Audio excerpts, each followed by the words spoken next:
From the shadows of the Wasatch Front to the shores of the Great Salt Lake, you're listening to the Wynn to Scott Report, presented by UteFans.net, the original home for Ute fans. Welcome to the latest edition of the Wynn to Scott Report. I'm your host, Andy Brown, and I'm joined here by former Utah wide receiver Kenneth Scott and former Utah quarterback Jordan Wynn. We also have a very special guest today, Marcus Williams, a former standout safety at the University of Utah, who now plays in the National Football League with the Baltimore Ravens. How you guys doing? Good, man. Good. Dude, the way you sound like so sexy. The way you was just saying all his accolades. You want me to do it again? Didn't sound that way when you was acknowledging me. It's cool though, and I'm the co-host. I'm with you. Golly, it's crazy, man. So at Utah, Marcus was a two-time All Pac-12 safety. He started 30 games in his career with 11 career interceptions and 19 career passes defended. Marcus was a two-time first team All Pac-12 academic and was a formidable force in Utah's defense. Let's cut to a clip of Marcus intercepting an Arizona quarterback in 2016. They had a little problem with that last week, Timmy, getting their personnel in. On 3rd and 19, that pass is incomplete. Marker down, might have been picked late by Marcus Williams. There is no foul on the play for targeting. Yep. The ball was intercepted, 1st and 10. It was picked. It was picked, and it's Marcus Williams who got it after Hansen made the big hit. So, Marcus, what's up, man? Man, nothing much. Out here in sunny Southern California, chilling at the crib, man. How you guys doing? We're good. Doing the same, but not in Southern California in the sunny, nice weather. I'm out here in 105 degrees, humidity. Step outside the shower, you're sweating already. You're in the stadium. Good. You're in the stadium with Marcus right behind you, dude. Hey, you see that?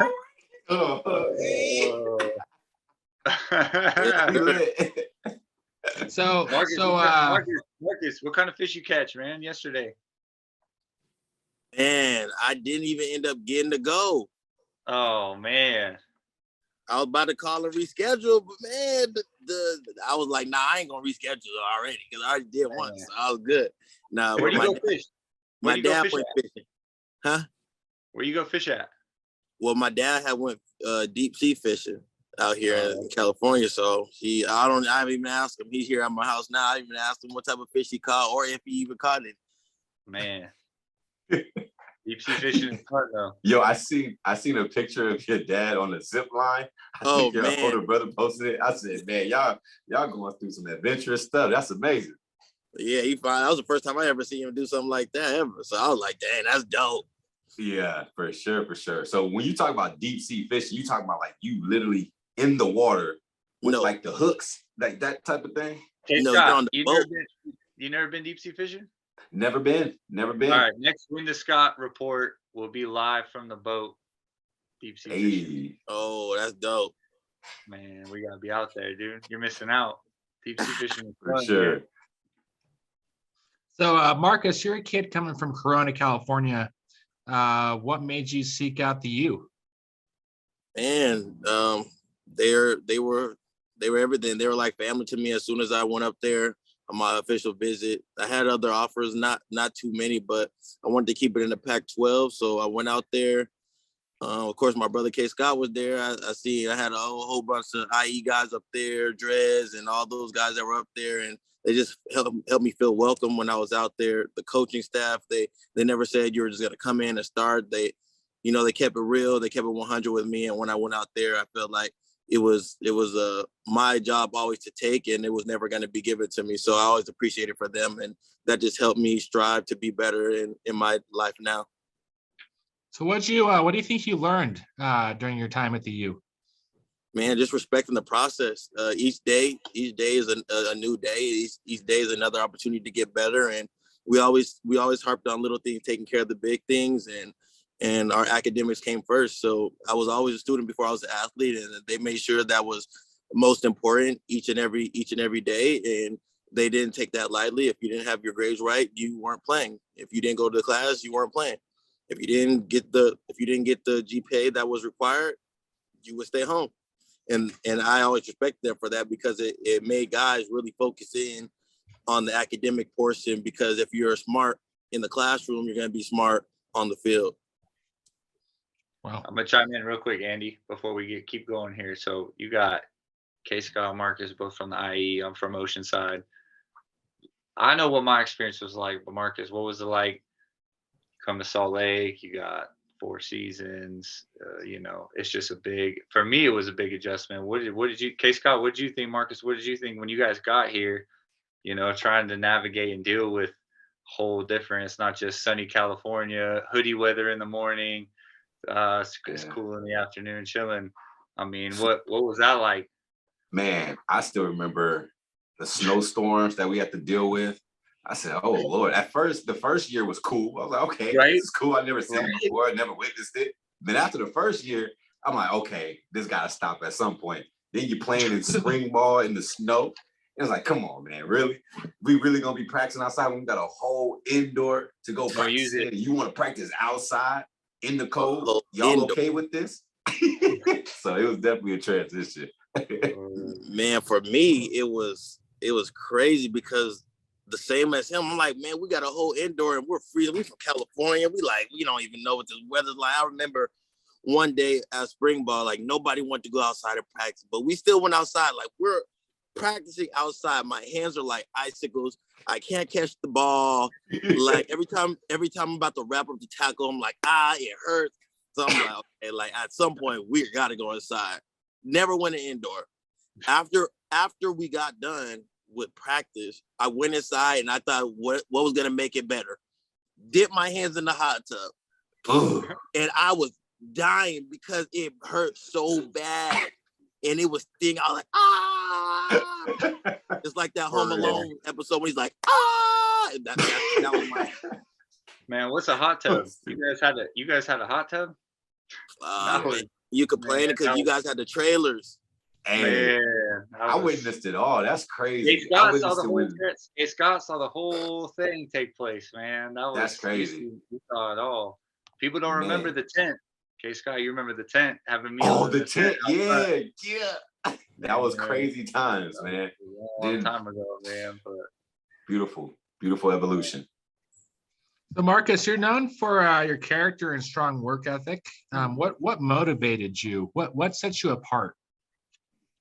Man, I've always had that drive and that will to be better than everybody else. And since I was young, I always was really good at things. But as I got older, people started it to get to the same level that I was. So that made me work even harder. And then as I got towards my high school and college levels, I felt like it's time for me to step it up a notch, because I feel like I was doing it for something bigger than me, something bigger than, what sports were. I was always good at sports, but I didn't know where sports could take me. And now being here, it's allowed me to take care of my family, to retire my mom and my dad. And I think that's very special. And now in being in the position I am, I'm able to give back to the community and do things like that, which is a blessing. I've always been a person to want to give back and give whatever I have to others, with not getting anything in return, because I don't need it. So I think that really drives me, and it drives me every day. And really, my family is my why. So, and that's what I do it for. Something about Marcus, man. Every time I want to talk about a high character athlete, I always talk about Marcus. He's the first person I always talk about, and it really starts off with his brothers. Like, I went to Colony High School where his older brother went, one of his older brothers, and he was a beast on the basketball court, which is awesome. And to see Marcus still maintain who Marcus is, despite all the glory as far as being in the NFL, the high praise in college and things of that nature, he still remained Marcus, baby magic, all of that. And so that's what makes me so excited to see him every time I do see him, whether it's on social media, talk to him on the phone, because he never changes who he is. He's always staying the same. And that's what I love the most about Marcus. Even Brittany talks about Marcus all the time. Like, how's Marcus doing? Is he good? Boom, boom, boom. And so, it's just a blessing to see that he's still the same, and the same kid that was a freshman coming in at the University of Utah, and he is who he is. So it's amazing to see, man. Keep doing your thing, man. Yes, sir. Jordan, what about you? You got a question? Oh, I don't, man. I mean, I just, I was on the recruiting staff in 16. I got a first-hand see to what Marcus can do. And I'll tell one quick story. Marcus, I don't know if you remember this, but I remember you had made a play. I can't forget who. I can't remember who it was against. We were out there on Monday getting ready for, the little 12-period walkthrough. And I was like, Marcus, man, that was a very Rojo-esque play that you made, and you were like, yeah, but I'm Marcus Williams. I was like, okay. And then as you morphed and as you grew, I started to realize, that's who you are. You're Marcus Williams, and no doubt. you are different than Rojo. You are very similar in some ways. Right. Rojo was the best free safety I ever went against, hands down. Right. And I got to go against him every day. And watching you play, the way you can move, the way your range reminded me so much of him. But I remember you said that, and I was like, this guy knows exactly who he is. This guy knows exactly how talented he is and how talented he could be. And man, it was fun to watch you play. It's still fun to watch you play. It's funny hearing K. Scott talk about you as being younger, because K. Scott to me is so much younger than I am. Yeah. And so it's just grandpa. cool to come full circle. It's I always got respect for all the Southern California guys that come to Utah. There's so many of us. It's a unique group. And hey man, I'm a fan. I'm a big fan. Anytime there's a Ute on, I'm watching. It doesn't matter if it's a commit or a guy in the NFL. And obviously you've excelled at such a high level. You make me want to watch NFL games and see you play. But I'll never forget that story. And I just remember I was like, all right, Marcus, like, okay. and man, I'll tell you what, as I've watched you progress, it's you're Marcus Williams, and it's awesome, man. Like, hats off, tip my cap. Man, I love seeing it. I'm your biggest fan. I love watching you show out on Sundays, and I love seeing you here on the screen with the palm trees in the background. It takes me back to being home as a kid. And sure. Thanks for coming on first. And it's good to catch up. I know we got some more questions here, but keep doing your thing, man. You got a lot of guys watching you that have come through the program, and you're the reason, part of the reason, a big reason why we're all proud to be Utes. So keep doing your thing. Sir, no doubt. Appreciate that. I have a question, then we'll go to a quick break. So Marcus, what's something you want the fans to know about Marcus Williams? Man, Marcus Williams, like you said, is Marcus Williams. I'm not Marcus Williams, a football player. I'm just Marcus Williams. I know a lot of people always label football players as football players, but I'm Marcus Williams, the motivator, the guider.